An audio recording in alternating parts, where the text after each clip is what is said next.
আপনারা পিছনে যারা তারা কিছু বুঝতে পারছেন কথা মনে হয় না।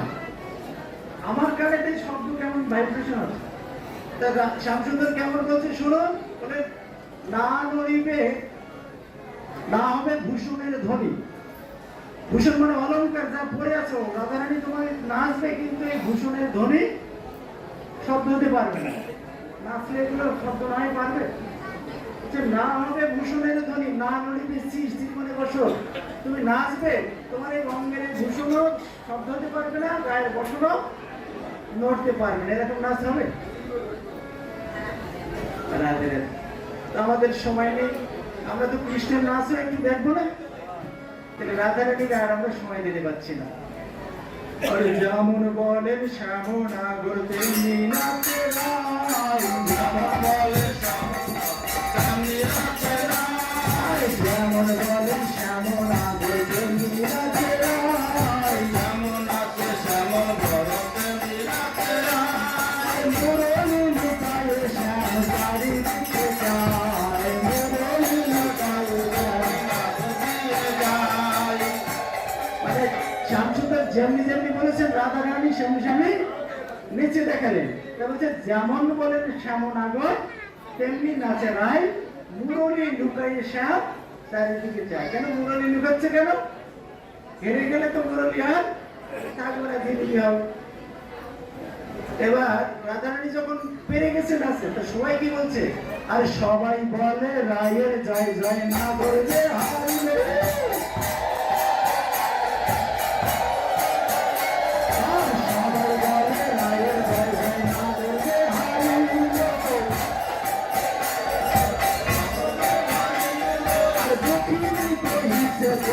মন্ডলী হাসারে কহিছে গোপী মন্ডলী হাসা, রাধারানী কি জয়, মহারানী কি জয়, রাধারানী কি জয়, মহারানী কি জয়, বৈশাখে রানী কি জয় জয় জয়।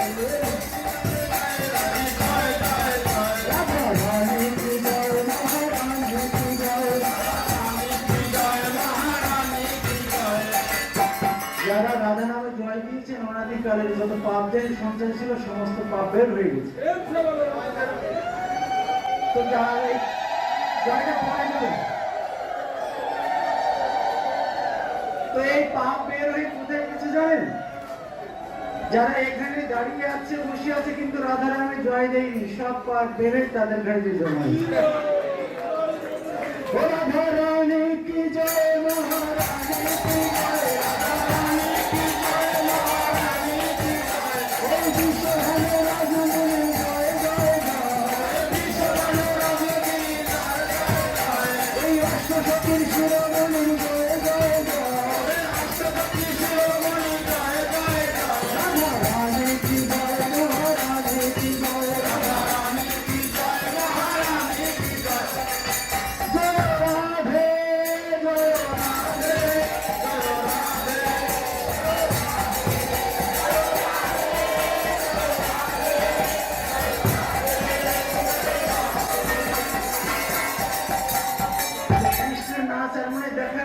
সময় হলো না, ব্রিটিশ হয়ে গেছে আমার। আপনারা কি করবেন? শেষ করে দেবো এখানে?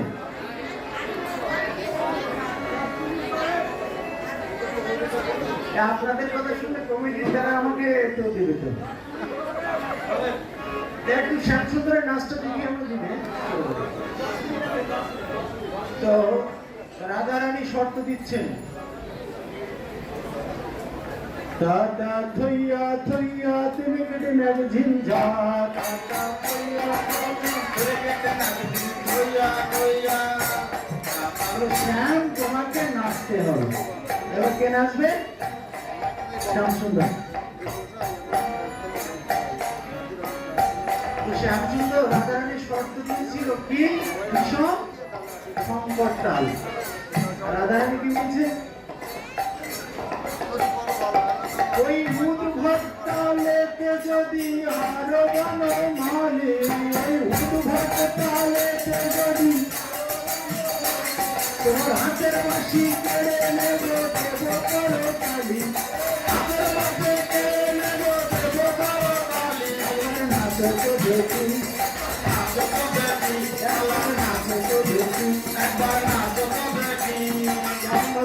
কেন? বলে না নড়িবে গন্ড মুন্ড নপুরের করার, না নড়িবে গন্ড মুন্ড কামর গলায়। বলছে শ্যামসুন্দর তুমি নাচবে কিন্তু তোমার এই গন্ড নড়তে পারবে না। না নড়িবে গন্ড মুন্ডু, মাথাও নড়তে পারবে না। আর তার কি দিয়েছে? উদ্ভট। উদ্ভট তালেতে যদি হারো বনমালী, তোমার হাতের বাসি কেড়ে নেব, দেব করো রাধে। তো শ্যামসুন্দর রাধারানী যে শর্ত দিয়েছে সে উনি নাচতে পারেন।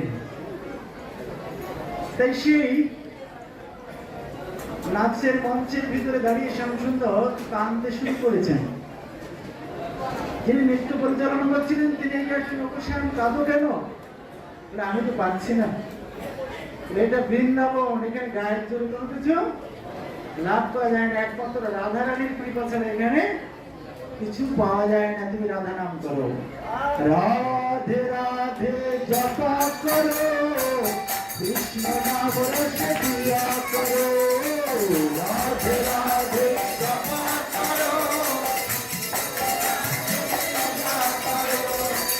রাধে রাধে জপা করো, কৃষ্ণ নাম রসে দিয়া করো, রাধে রাধে জপা করো, বৃন্দাবনে জপা করো, রাধে গঙ্গে তুমক শক্তি, গোবিন্দে তুম কৃষ্ণ কা ভক্তি, রাধে গঙ্গে তুমক শক্তি, গোবিন্দে তুম কৃষ্ণ কা ভক্তি, রাধে চরণ শীর্ষ पर दया करो, राधे राधे जपा करो, राधे राधे जपा करो, कृष्ण नाम रस दिया करो, राधे राधे जपा करो, कृष्ण नाम रस दिया करो, राधे राधे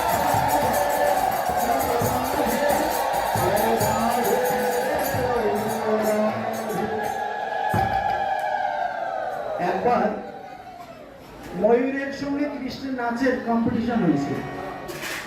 তা সে নৃত্যে কৃষ্ণ জিতে গেছিল। তা ময়ূরদের যে রাজা ছিল তার নাম তাণ্ডবিক। তো তাণ্ডবিক সে ময়ূরদের রাজা এসে বলছে, প্রভু তুমি তো বিজয়ী হয়েছো, তা যে প্রতিযোগিতায় যেতে তার তো পুরস্কার পাওনা দেয়।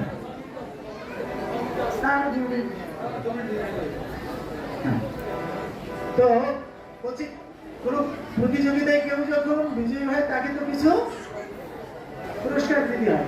তা আমরা তো পাখি জাতির প্রভু, তুমি তো বিজয়ী হয়েছো, তোমাকে কি দেবো আমরা? তা আমাদের এই যে পাখা, ময়ূরের পাখা, এ খুব ভালোবাসে ভাগ করা। তা আমাদের দেওয়ার মতো তোমার কিছু নেই যে আমাদের এই ক্ষুদ্র পাখনাটুকু উপহার হিসেবে তোমার চরণে দিলাম প্রভু।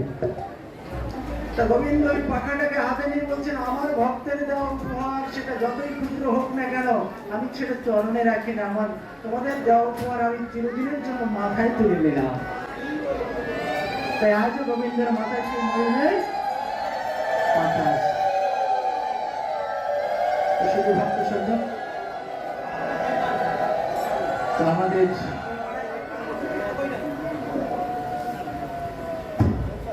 হরি কথা বিশ্রাম ছোট একটা ভজন দিয়ে পাঠে অন্তর্ভুক্ত দিয়ে আমরা দাদা চলে যাবো।